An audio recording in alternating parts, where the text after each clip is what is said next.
নমস্কার বন্ধুরা, আমার চ্যানেলে আপনাদের সবাইকে স্বাগত।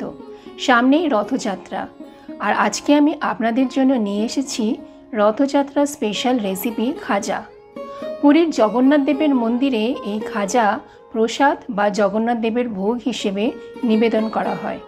রথের মেলাতেও যখনই আমরা গিয়ে থাকি তখনই আমরা খাজা, পাঁপড় ভাজা, জিলিপি এইসব কিনে থাকি। কিন্তু আপনারা কি জানেন খুব সহজেই বাড়িতে বানানো যায় এই মুচমুচে এবং রসালো খাজা? তাহলে চলুন দেখে নিই আজকের রেসিপি রথযাত্রা স্পেশাল খাজা। প্রথমে একটি কানা উঁচু থালাতে আমরা 2 কাপ মতন ময়দা নিয়ে নেব। তার উপরে 3 টেবিল চামচ মতন সাদা তেল আর 2 টেবিল চামচ মতন ঘি ভালো করে ছড়িয়ে দেব। আর দেব 1 চা চামচ মতন চিনি আর স্বাদ মতন নুন।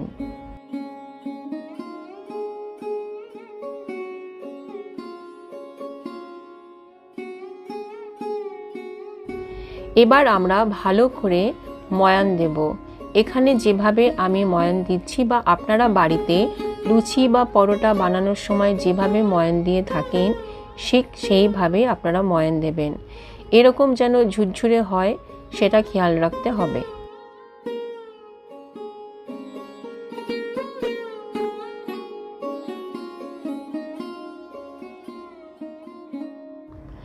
তারপরে কিছুটা করে ময়দা নিয়ে এইভাবে মুঠো করতে হবে। যদি এরকম মন্ড পাকিয়ে যায় তাহলে বুঝতে হবে যে ময়দা আমাদের এখানে খুব ভালো করে ময়ান দেওয়া হয়ে গেছে। এবার মাঝখানে একটা ছোট মতন গর্ত করে নেব। তার মধ্যে আমরা ফ্রিজের জল অল্প অল্প করে দিয়ে ভালো করে ময়দাটাকে মেখে নেব। খুব ভালো হয় যদি আপনারা আগের থেকে কিছু বরফ বার করে কোনো বাটিতে বা গ্লাসে রেখে দেন, তারপরে সেই বরফ গলা জলটাকে এখানে ব্যবহার করেন।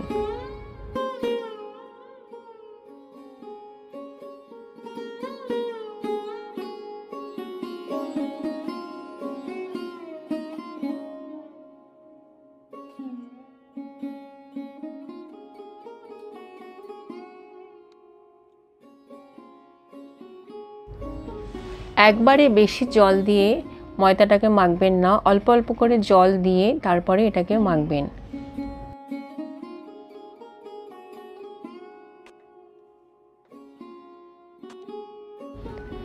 এখানে আমাদের ময়দা খুব ভালো করে মাখা হয়ে গেছে। ময়দা ভালো করে মাখা হয়ে গেছে কি করে বুঝবেন? যেখানে আমরা ময়দাটা মেখেছি মাঝের যে অংশটা দেখবেন সেখানে কোনো রকম ময়দা বা আটা লেগে থাকবে না।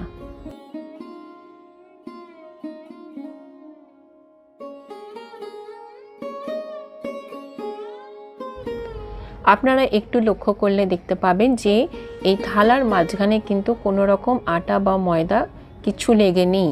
তার মানে ময়দাটা খুব ভালো করে মাখা হয়েছে।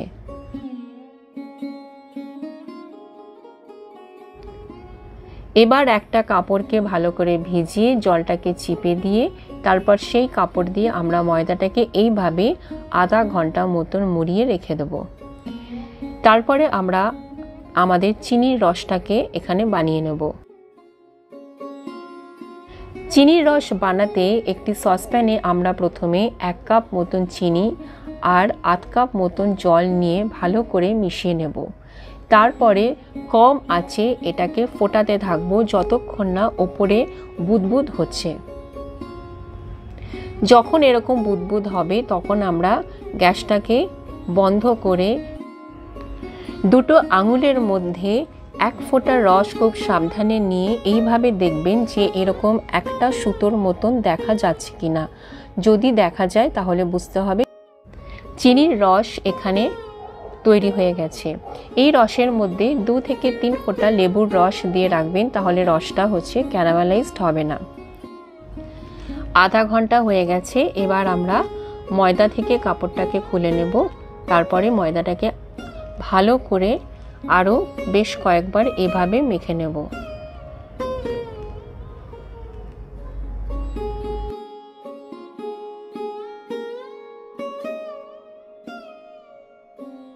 এবার ময়দাটাকে হাত দিয়ে ভালো করে লম্বা করে সমান ভাগে মোটামুটি 5টা ভাগ এর থেকে বার করতে হবে।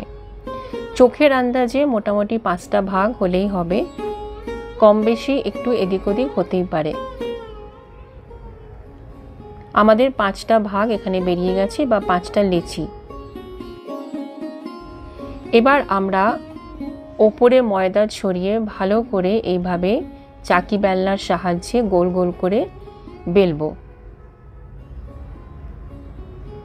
ভালো করে কিন্তু দুপিঠে ময়দা লাগাতে হবে, তা না হলে কিন্তু খুব স্মুথলি এটাকে বেলা যাবে না।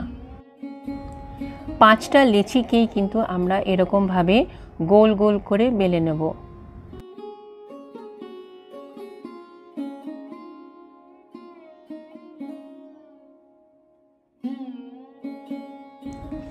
এবার একটা রুটির ওপরে আমরা ভালো করে সাদা তেল এইভাবে চামচের পেছন দিকটা দিয়ে খুব ভালো করে মাখিয়ে নেব। দেখুন কিভাবে আমি এখানে এটাকে মাখাচ্ছি।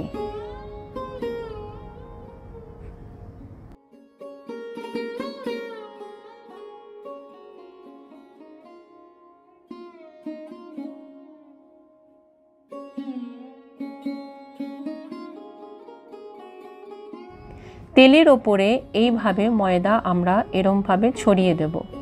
তারপরে হাত দিয়ে ভালোভাবে খুব হালকা হাতে, যাতে নিচের রুটিটা কিন্তু চেপটে না যায়, হালকা হাতে এটাকে এইভাবে মিশিয়ে দেব।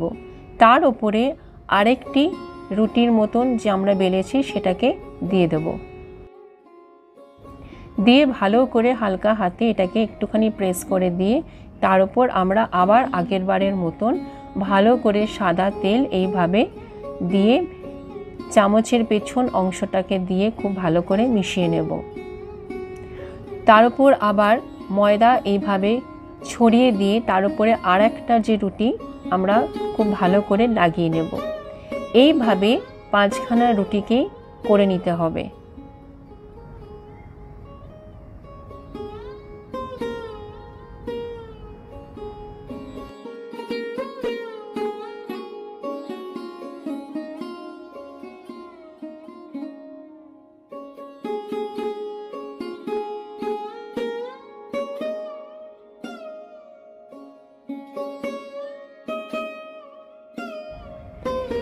এই কিন্তু পুরো জিনিসটা খুব হালকা হাতে করতে হবে, কারণ ময়দা কিন্তু নরম, যাতে কোনোভাবেই এটা হাত দিয়ে চেপটে না যায়।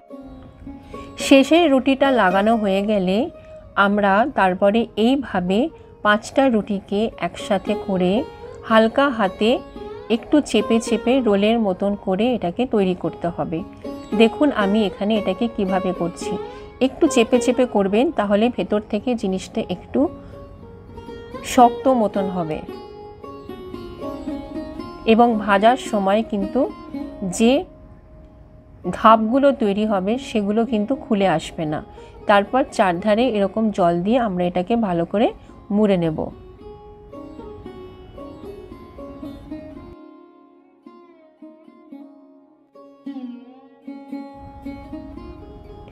দুপাশটা অল্প করে কেটে নেব, যাতে জিনিসটা পুরোটা সমান মতন থাকে।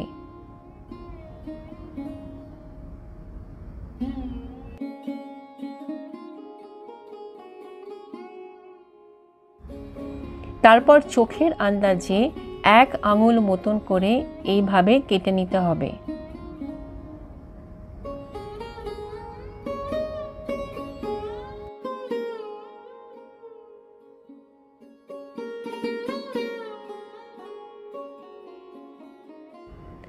দেখুন ভেতরের যে স্তরগুলো আছে সেগুলো কি সুন্দরভাবে দেখা যাচ্ছে।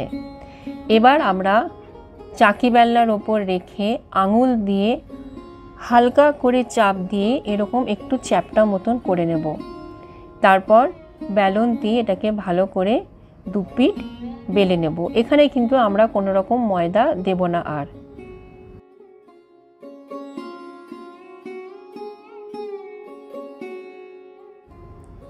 বেলার পরেও দেখুন স্তরগুলো কি সুন্দর দেখা যাচ্ছে।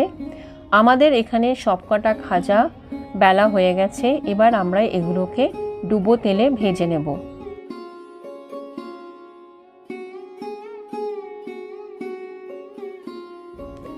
কড়াইতে পরিমাণ মতন সাদা তেল দেবেন। এখানে আমি 2 কাপ মতন তেল দিয়েছি। তেল সঠিকভাবে গরম হয়েছে কিনা বুঝতে হলে একটুখানি ময়দা ফেলে দেখতে হবে।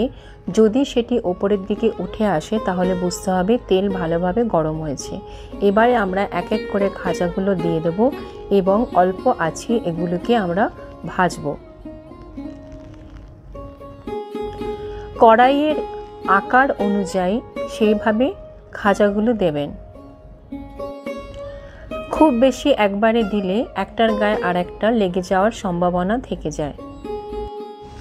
অল্প আঁচে এপিট ওপিট করে 2 পিঠ খুব ভালোভাবে ভেজে নিতে হবে যতক্ষণ না পর্যন্ত এরকম সোনালি বাদামি রঙের হচ্ছে। বেশি আঁচে ভাজলে ওপরটা ভাজা হয়ে যাবে কিন্তু ভেতরটা কিন্তু কাঁচাই থেকে যাবে। এইভাবে আমরা আমাদের সমস্ত খাজাগুলো খুব ভালো করে ভেজে নিয়ে চিনির রসে কিছুক্ষণের জন্য ডুবিয়ে এপিট ওপিট করে ভালো করে চামচি দিয়ে রসটাকে এদিক ওদিক করে নেব। বেশিক্ষণ রাখবেন না, তাহলে কিন্তু নরম হয়ে যাবে। কয়েক সেকেন্ডের জন্য রাখবেন, রেখে যেভাবে আমি করছি সেইভাবে রসে দুদিক ভালো করে ডুবিয়ে তারপরে ওটাকে আপনারা ওখান থেকে রস থেকে তুলে নেবেন।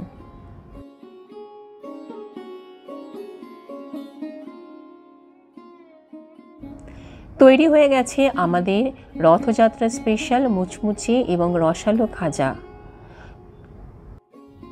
ভাজার পরেও দেখুন স্তরগুলো কি সুন্দরভাবে এখানে বোঝা যাচ্ছে।